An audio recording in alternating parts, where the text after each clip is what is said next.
Welcome to Man Does Tech, where I solve the problems you didn't even know you had.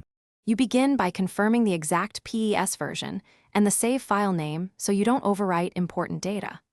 Once done, connect a FAT32 USB drive or the transfer cable and let your computer detect it. Export the save from the in-game menu or enable Cloud Sync if available.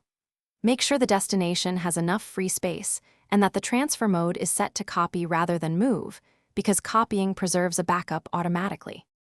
Now you locate the save in device storage and confirm the correct folder and extension so you don't pick a wrong file.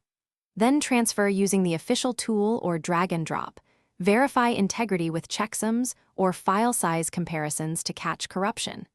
If the destination runs a different PES version, apply the necessary conversion or patch before importing.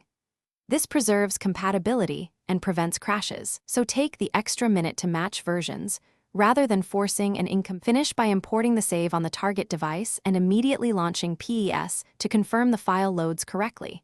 This verifies both file integrity and compatibility.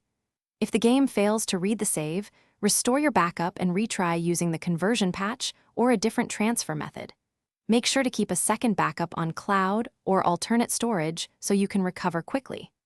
One common tip: mismatched game versions cause most failures, so always double-check.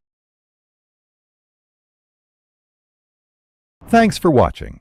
If you found this helpful, don't forget to like and subscribe.